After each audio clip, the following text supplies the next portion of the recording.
네, ETF 시장에 대한 이야기 오늘도 이분과 함께 나눠보죠. 윤 선생 ETF 교실 윤재홍 연구위원 함께합니다. 안녕하세요. 안녕하세요. 네, 안녕하세요. 일단 이번 주 주제 뭔지 저희 화면 보고 이야기를 좀 나눠볼까요? 네, 화면으로 이번 주 주제부터 확인해 보겠습니다. 자, 주간 이슈 구리. See you again. 제목 굉장히 재밌게 지으셨어요. 오늘 구리에 대한 이야기를 아마도 하는 것 같은데 See you again이라고 타이틀을 붙이신 건 이유가 있겠죠? 그쵸, 이제 구리 원소 기호가 See you. CU고요. 네. 이제 다시 보자라는 어. 의미에서 이제 See you again이라는 아. 타이틀을 좀 붙여봤습니다. 다시 보자 구리를 네. 구리 가격을 보면 최근에 좀 고점 대비해서 낙폭이 있더라고요. 많이 그쵸, 빠졌으니까 다시 보자라는 이야기일까요? 일단 뭐 차트 좀 보면서 좀 네. 최근 동향부터 좀 말씀을 드릴게요. 이게 구리 가격이 이제 보통 이제 인플레이션 시기에 좀 일반적으로 좀 상승하는 경향이 있죠. 특히나 이제 이 구리 자체가 이제 닥터 코퍼라고 불릴 정도로 좀 굉장히 좀 경기 민감한 특성이 그렇죠. 있다 보니까 인플레이션 시기에 좀 보통 이제 상승하는 경향이 있습니다. 음. 그런데 이제 최근에 이제 경기 침체 우려를 반영하면서 좀 고점 대비 30%가 넘게 좀 하락을 하기도 했고요. 그 뭐 오른쪽 차트 보시면 네. 요거는 좀 이제 투기적 순 포지션이라고 되어 있는데 요거 이제 숏 포지션으로 좀 증가를 하고 있어요. 이제 구리 가격 하락에 네. 베팅하는 포지션이 좀 굉장히 늘어났다 정도 보시면 될 것 같습니다. 인플레이션 시기에 보통 구리 가격이 상승하는 경향이 있다라고 이야기하셨는데 최근에는 좀 따로 가는 것 같네요. 그렇죠. 지금 이제 2000년 이후 동향을 좀 보시게 네. 되면 여기 주황색 선이 소비자 물가지수 네, CPI고요. 그다음에 검은색 선이 이제 구리 가격입니다. 보시면 좀 굉장히 좀 강한 좀 동행성을 좀 네. 같이 가는 경향을 좀 볼 네. 수가 있죠. 그런데 2020년 이후에도 좀 동반 상승하는 모습을 보였었는데 3월 이후에 올해 3월 이후에 좀 굉장히 좀 반대로 좀 움직이고 있습니다. 확 갈라졌네요. 네, 지금 경기 침체 우려를 좀 굉장히 좀 강하게 반영을 하고 있다라고 보시면 될 것 같아요. 그 경기 침체에 대한 우려를 반영했다라는 이야기를 하셨는데 최근에 발표되는 지표들을 보면 특히 소비 지표를 중심으로 해서 좀 기대보다 괜찮아지는 모습들이 있어요. 그럼 이제 또 요거를 상승 요인으로 좀 반영을 하게 될까라는 기대도 되긴 하네요. 그렇죠. 이제 오늘 이제 주제를 잡은 이유 자체도 이런 네. 어떻게 보면 이제 우려감 때문에 이제 이런 경기 침체 우려를 반영해서 빠졌던 부분들이 좀 강하게 좀 있다 보니까 이런 부분들 좀 완화가 되게 되면 좀 긍정적으로 좀 작용할 가능성이 있지 않을까라는 측면에서 좀 준비를 해봤습니다. 자, 그러면 많이 빠져 있고 이제 반등에 뭐 어떻게 보자면 약간의 단초로 삼을 수 있을 만한 지표의 개선도 나타나고 있는 시점에서 이야기 드리는 구리 관련 ETF 구체적으로 어떤 것들이 있는지 확인해 보죠. 네, 일단 목록 보면서 제가 좀 말씀을 드리도록 네. 할 텐데요. 일단 굉장히 좀 구리 관련된 ETF들이 좀 몇 가지 좀 상장이 되어 있긴 해요. 그 중에서 좀 가장 이제 운용 자산이 큰 거, 티커로는 이제 CPR이라는 티커를 가진 이제 CPER. 네, 이제 구리 선물 ETF가 좀 상장이 되어 있고요. 좀 어떤 것들 편입을 하고 있나 좀 살펴보면 뭐 구리 선물을 이제 뭐 9월물, 12월물, 내년 3월물 이렇게 세 개 정도 좀 편입해서 운용을 하고 있습니다. 네. 그리고 이제 국내에도 좀 구리 ETF들이 많아요. 좀 이건 약간 여담인데 국가별로 보면은 한국에 뭐 구리 관련 ETF라든가 ETN 개수가 가장 많이 상장이 왜 되어 있어요.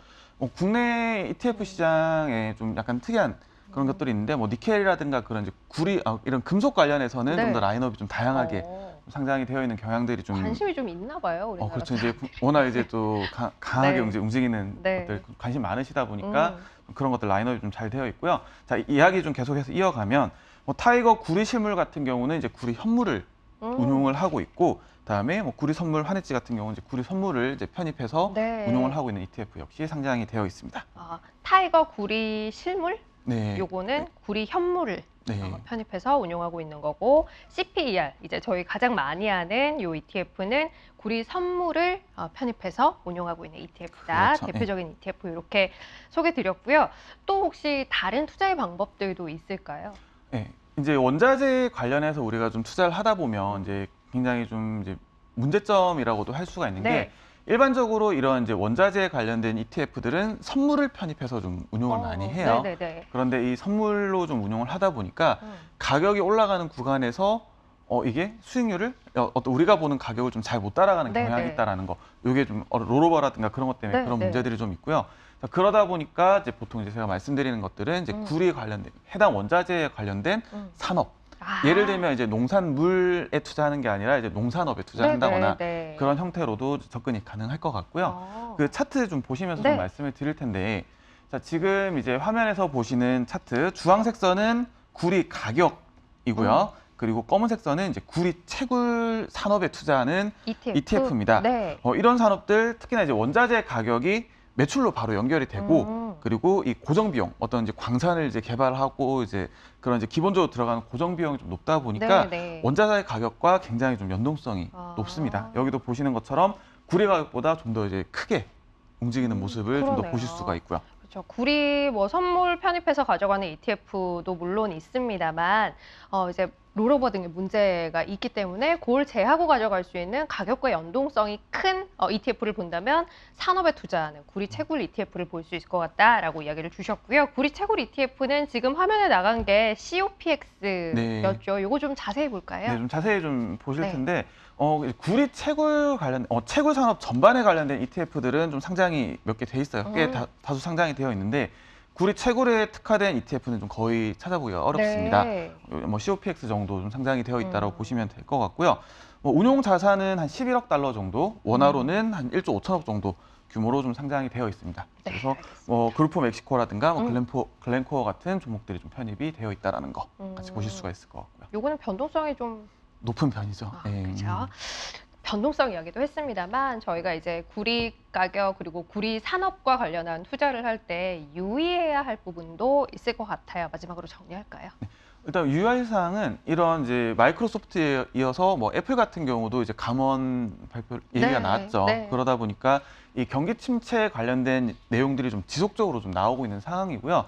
또 특히나 이제 원자재 특성상 방향성이 좀 강하다 보니까 물론 충분히 이제 많이 빠졌다라고도 볼 수도 있지만 또 한편으로는 이제 뭐 추가적인 하락 여지도 좀 염두에 두고 좀 네. 접근하시는 게 좋을 것 같습니다. 알겠습니다. 아무래도 상품 가격에 투자하는 상품이니만큼 매크로 이슈의 영향을 좀 크게 받을 수 있다라는 건 염두에 두자라는 이야기 드렸고요. 자, 그러면 이렇게 주간 이슈 정리하고 한 주간 ETF 시장의 방향성 그리고 그 안에서의 흐름은 어떠했는지 살펴보도록 하죠. 일단은 미국 시장부터 좀 볼 텐데 네.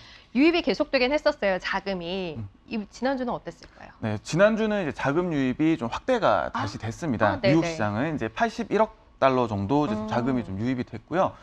역시나 이제 미국 국채 관련해서 좀 유입이 좀 계속해서 좀 이루어지고 그러네요. 있어요. 네, 특히나 이제 뭐 단기채에서는 좀 유출이 됐지만 장기채에도 지난주부터는 좀 본격적으로 자금 유입이 이루어졌던 게 좀 특징적이었습니다. 자, 그러면 상승과 하락의 키워드는 무엇이었는지 일단 상승부터 좀 볼까요? 네, 우선 이제 상승 키워드는 뭐 반도체, 천연가스, 항공산업 정도 좀 꼽을 수가 있을 것 같아요. 이제 목록 보면서 좀 말씀을 드릴 텐데 천연가스 같은 경우는 좀 지정학적 이슈가 좀 굉장히 강하게 좀 작용을 하고 있는 모습입니다. UNG 같은 이제 천연가스 ETF가 대략 한 17% 넘게 좀 상승을 보였고요. 이외에 좀 채권이 이런 상승률 상위에 올라가기가 좀 굉장히 드문 경우들인데 네. 뭐 물가운동체 장기물이라든가 혹은 미국채 장기물이 각각 이제 3% 정도 상승을 보이면서 상승률 상위에 올랐습니다. 주식형만 좀 따로 보죠. 네, 주식형 계속해서 보시게 되면 반도체 관련된 종목들이 ETF들이 좀 굉장히 많아요. 네. 뭐 굉장히 좀 잘 알려져 있는 ETF인 뭐 삭스가 뭐 한 3% 정도 가격이 올랐고요. 이외에도 뭐 나스닥 100 지수 커버드 콜 ETF인 뭐 QRD 같은 경우도 한 1%대 정도 상승을 좀 보였습니다. 네, 반도체 쪽의 분위기가 조금 꾸물꾸물 달라지고 있다는 네. 거 확인할 수 있었고요. 하락 키워드는 어떤 것들이었을까요? 네, 하락 키워드 좀 살펴보게 되면 뭐 중국 관련 그리고 구리 에너지 산업 정도 좀 꼽을 수가 있을 것 같아요. 지금 이제 중국 쪽 같은 경우는 이 부동산 관련해서 좀 부실화 얘기가 좀 계속해서 좀 언급이 되다 보니까 지금 이제 목록 좀 보시면서 좀 말씀을 드릴 텐데 중국 내에서도 이제 리츠 섹터만 골라서 편입하고 있는 ETF가 지금 15% 정도 하락을 했습니다. 그리고 홍콩 시장에도 보시면 이제 중국 리츠 섹터에서 발행한 하이힐드채 채권들로 묶여 있는 ETF가 있거든요. 역시나 좀 계속해서 좀 하락을 보이고 있고요. 이외에도 뭐 밀선물 같은 경우도 대략 한 11% 정도 좀 하락을 보였습니다. 자, 그럼 이제 우리나라 시장으로 넘어오죠. 우리나라도 사실 자금 규모가 아주 확대되지는 않았습니다만 자금이 계속 유입되는 모습은 보여왔었는데 어떻게 변화가 좀 있었을까요? 네, 지난주 이제 한국 같은 경우는 좀 자금 유출이 좀 있었어요. 한 그래요? 3,300억 원 정도 좀 자금 유출이 있었고요. 뭐 바로 이제 상승 키워드 좀 보죠. 넘어가서 좀 말씀을 드리도록 하겠습니다. 국내 한정에서 뭐 헬스케어라든가 바이오 섹터가 계속해서 좀 상승하고 있는 모습 좀 볼 수가 있고요. 역시나 이제 목록 보면서 좀 말씀을 드릴 텐데 국내에서도 이제 미국 반도체 관련된 ETF들이 계속해서 상승하는 모습을 볼 수가 있습니다. 필라델피아 반도체 산업 ETF가 한 4% 정도 음. 올랐고, 이거 외에도 이제 미국에 상장되어 있는 이제 글로벌 반도체 산업 네. ETF가 역시나 또 3% 어. 넘게 좀 상승을 보였습니다. 우리나라도 반도체가 상승의 키워드 가운데 대표적인 키워드였네요. 자, 그러면 하락 키워드는 또 어떤 것들이 있었는지 확인해 보죠. 네, 하락 키워드 좀 대표적으로 꼽아보면 이제 역시나 이제 구리, 다음에 은행, 증권 네. 산업, 그리고 건설 산업 정도 좀 하락을 좀 꼽을 수가 있을 것 같아요. 이제 건설이라든가 이런 쪽들은 좀 계속해서 좀 하락하는 모습 보이고 있다는 점에서 조금 이제 부정적인 이슈들 좀 내포하고 있다고 볼 수가 있고요. 지금 이제 목록상에서는 뭐 구리 선물이라든가 네. 혹은 뭐 금속 선물 ETF, 그다음에 신재생 에너지 테마 이런 쪽들이 좀 하락을 보였습니다. 알겠습니다. 색깔이 확실히 좀 바뀌어 있다라는 네. 게 몇 주 전과 비교해서 느껴지네요. 자, 그러면 마지막으로 시장은 어떻게 보고 계시는지 시장에 대한 정리 한마디 확인하고 끝낼까요? 네, 지금 뭐 한 줄 정도 요약을 하게 되면 네. 뭐 CPI 충격을 딛고 좀 반등을 모색했다. 음. 뭐 지수 전체적으로는 좀 하락을 하는 모습 보였지만 어떻게 보면 금요일 날 이제 급 반등을 하면서 이제 하락폭을 줄이면서 네. 좀 마감을 했었죠. 워낙 수치 자체들이 좀 크게 나오다 보니까 좀 정신이 없긴 해요.